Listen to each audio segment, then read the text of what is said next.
Hello, I am Blaze, and welcome back to Warframe. This is the Silva and Aegis Prime, a weapon released alongside Oberon Prime with a degree of irony due to the fact that Oberon benefits far more from the Ack and Brunt with electromagnetic shielding than he ever would with the Silva and Aegis, but these are the cards we've been dealt, so let's go. I previously covered the Silva and Aegis in another video, which you can go ahead and watch if you feel like it to refresh your memory.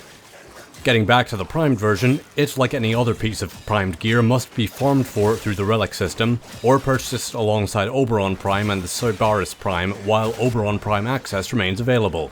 Or of course buying it from other players. The Silva and Aegis Prime have been improved almost across the board, featuring a 15% critical hit chance, a 2x critical damage multiplier, a 25% status chance, and an absolutely massive 120 base damage, all coming in the form of heat.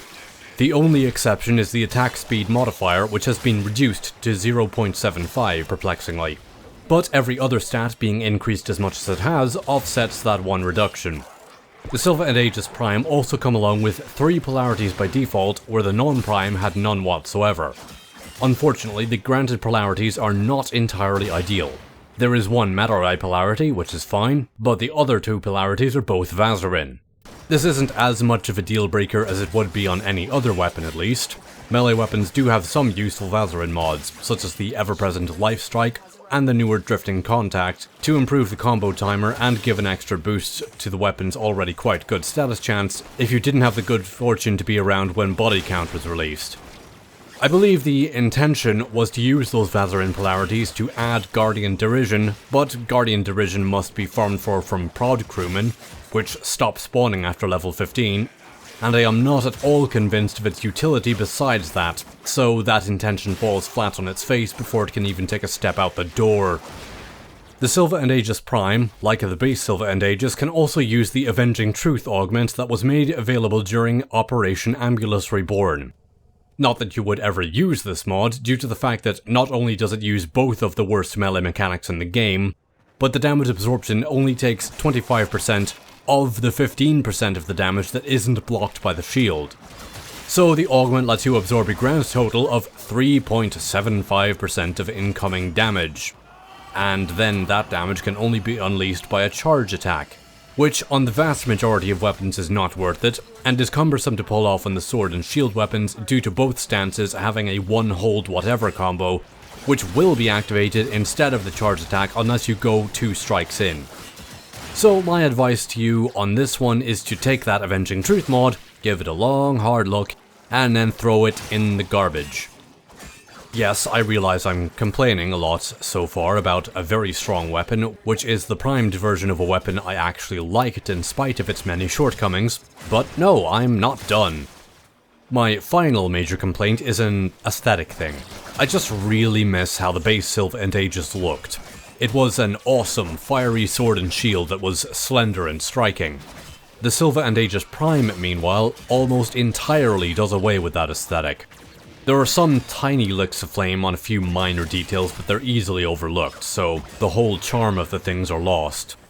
What we have instead is a large, bulky shield that looks like a mutated scarab, which has admittedly grown on me a bit, but is not what I wanted in the Silva and Aegis.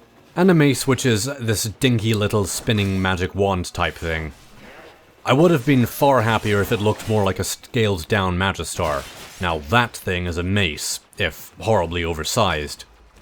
There isn't really a great fix for it either. The Day of the Dead Silva and Aegis skin has this goofy skull floating in front of the flames that I can't get past at all.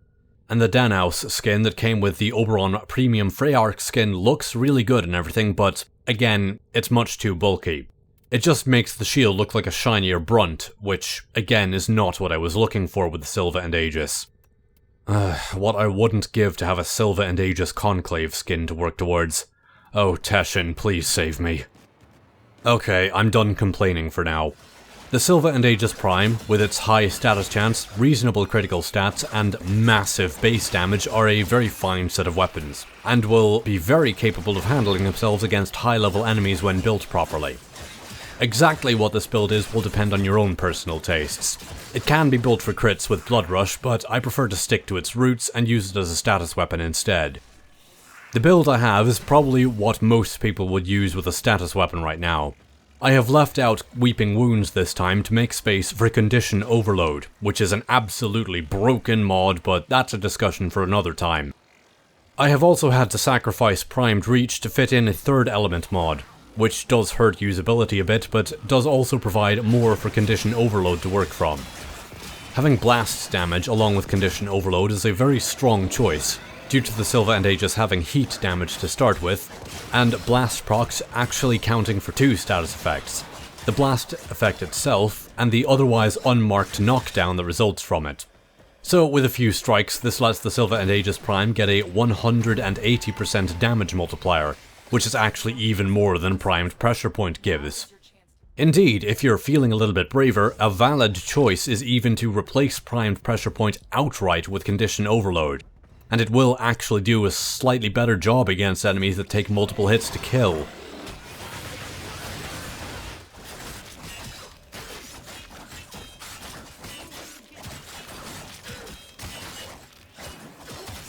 Other possible substitutions are using body count instead of drifting contact if you want a couple of extra seconds on the combo counter, or Avenging Truth if you decide that having useful mods is overrated. So yes, the Silva and Aegis Prime is a very powerful melee weapon set. I have a little bit of resentment for it not maintaining the aesthetic that Silverbones gave us with the base Silva and Aegis, but if that doesn't matter as much to you, then I have no problems recommending it as a melee weapon choice. This thing will absolutely do work for you.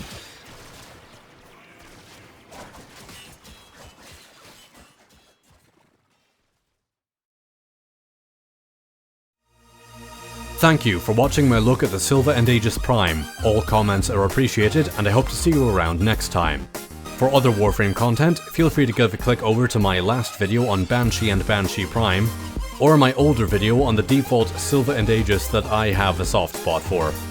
And as always, good luck, have fun, and take care.